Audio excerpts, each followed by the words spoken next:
You put on music to relax, but in fact, it's not to think. You wake up to music, bathe to music, sleep to music. Not because he likes the sound, but because he can't stand the silence. But God doesn't speak in the noise. He speaks in the silence you keep trying to avoid. Follow the channel so this message reaches those who can no longer go a minute without headphones. Laura didn't like silence. She never had. Ever since she was a teenager, the first thing she did when she woke up was put on music. In the shower, on her way to work, washing the dishes, music was always there. But she said it was just to brighten up the day. What no one knew was that, without music, her head became too noisy. Thoughts came flooding in. Bills, the future, mistakes, fears. Silence became a battlefield.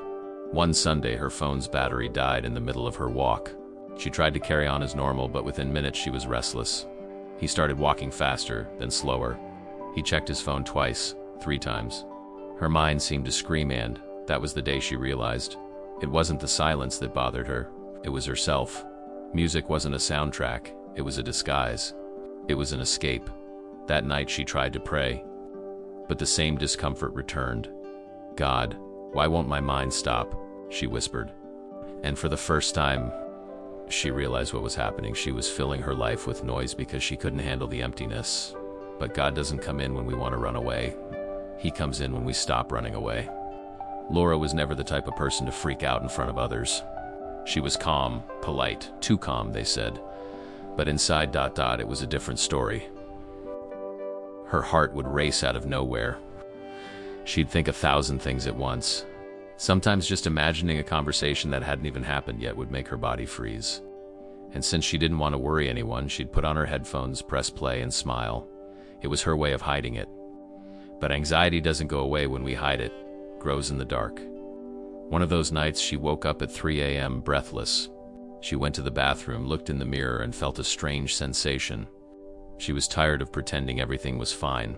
Her headphones were right there. She even considered putting on some soft music to calm her down, but something inside her said, not this time. She sat up in bed in the dark and fell silent. At first it was uncomfortable. Her mind tried to race, but gradually she began to breathe deeper. It wasn't a magical peace. It was more like an emptying. And in that space, for the first time, she felt that God was there. Not by speaking loudly, just by being there. Because God doesn't need noise to manifest himself. He just needs us to stop hiding. On Monday, Laura decided to do something different. She turned off her music on her way to work. It was strange. It felt like something was missing. The noise of cars, people, the world. Everything seemed louder. But amidst this chaos, she realized something. For the first time in a long time, she was present. Her thoughts weren't ahead or in the past. They were here. As he walked, a verse came to mind. "Be still and know that I am God." She couldn't even remember the last time she'd read that, but it felt like an answer. The silence wasn't punishment, it was an invitation. It was God saying, "You hear me when you stop." That night she didn't put on music to sleep. And even with her mind still restless, she prayed sincerely. It wasn't a pretty prayer, nor was it long, but it was real. And in the midst of the silence, a phrase emerged clearly in her heart: "I never stopped listening to you. You just stopped listening to me." Over the next few days, Laura began to pay more attention. Every time something made her nervous, she felt the urge to turn to music. It was automatic. She'd get scared, fight with someone, feel anxious, ... and she'd go straight to her headphones. It was like a quick sedative, only emotional. Until she understood, music had become a refuge, but not a cure. She remembered the Bible saying that the Lord is our refuge and strength. But in practice, her refuge was Spotify. It occupied the space of silence, of listening, of prayer. Not that listening to music was a sin, but she was replacing God's comfort with distraction. And that's what many people do without realizing it. They trade presence for playlists. They trade the secret room for constant noise. They trade rest for noise disguised as relief. Laura understood that God didn't want to take her music away. He wanted to restore her peace. And true peace doesn't come from headphones, it comes from faith. On Saturday, Laura woke up early. Not because she had an appointment, but because she wanted to try something she'd never managed. Being silent with God. Not praying or asking for anything. Not playing background music. Just being. She made herself some coffee, sat on the bedroom floor, turned off her phone, and stayed there. 5 minutes felt like an eternity. But something began to change. She began to notice the sound of her own body, her breathing, her heart. and above all, her mind, which for the first time wasn't trying to escape. It was there, present, and in the midst of this silence she began to notice hidden thoughts, things she didn't want to feel but that God wanted to address. It was there that she understood. Silence is so uncomfortable, because it reveals what we are afraid to face, but it is also in this very silence that God reveals what needs healing. Music can soothe for a few minutes, but only God's presence truly transforms. Laura started noticing other things too.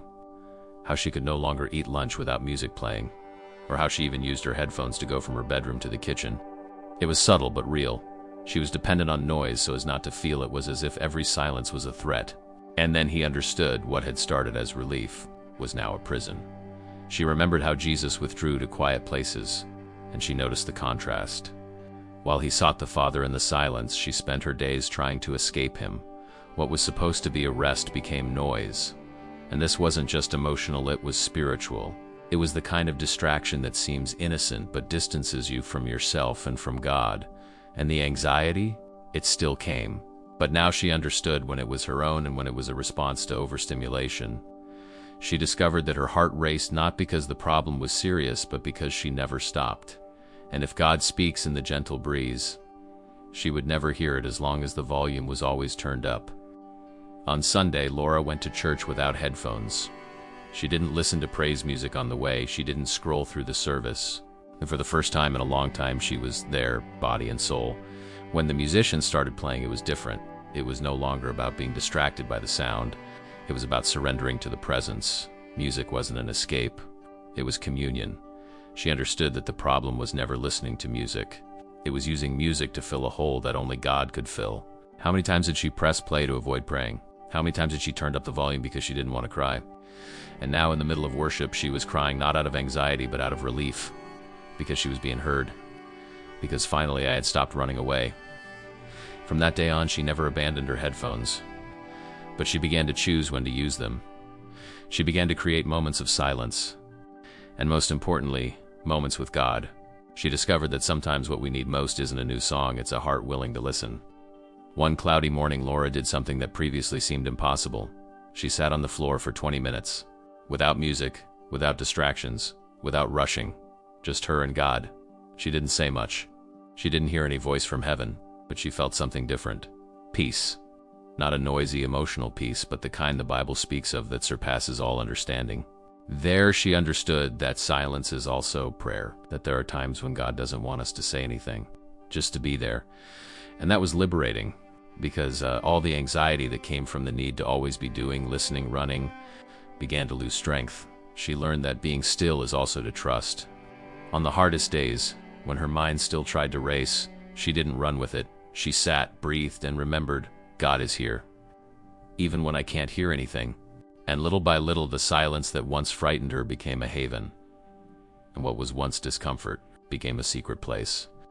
Over time, Laura began to notice something new. Her mind no longer jumped from thought to thought as before. She was still worried, of course. She still had difficult days. But now she could recognize when it was anxiety disguised as routine. She knew when she was escaping with headphones and when she was seeking true rest. In a moment of prayer, she remembered something she had read in Isaiah. In repentance and rest is your salvation. In quietness and trust is your strength. And that was exactly what she had rediscovered. Strength didn't come from doing more. It came from stopping. It came from trusting. It came from surrendering. Because anxiety makes noise, but God works in silence. Laura didn't become a spiritual superwoman, but she became someone who, when she felt chaos approaching, knew what to do. Turn off the sound, take a deep breath, and remember that God does not communicate through notifications. He reveals himself in stillness. One Saturday night, Laura was home alone, her phone charged, her headphones were by her side. But this time she didn't press play, not because she no longer liked music, but because she'd learned not to depend on her to escape. He sat on the porch, looked up at the dark sky, and remained there in silence. The same silence that once caused anguish now brought peace, because it was no longer emptiness, it was presence. It was space to listen, to feel, to be. It was a place where God manifested himself unhurriedly, without noise, without effects. And there, without any song, without any background music, she whispered, "Thank you, God, for teaching me to listen again." And this is what almost no one understands. Silence is not the absence of God, it is space for him to enter. Music can cheer us up, but it is in silence that the soul matures. And sometimes the greatest miracle is not hearing a voice from heaven. It is to learn to be silent, to hear your own soul saying, "I am at peace." You may not even realize it, but your headphones have become an escape. You say it's to relax, but it's to not think. He says it's to distract himself, but he doesn't want to face it. But while you fill everything with sound, God is there waiting for silence. And now I ask you, are you really looking for peace, or just immediate silence? When was the last time you spent 10 minutes with God, without music, without cell phones, without distractions? Maybe what's missing for your anxiety to decrease, it's not a new playlist. It's learning to be still, to trust, to listen. If this message bothered you, follow the channel and turn on notifications. Here, each video is a step towards learning to walk with God in sound, in silence, and in true peace.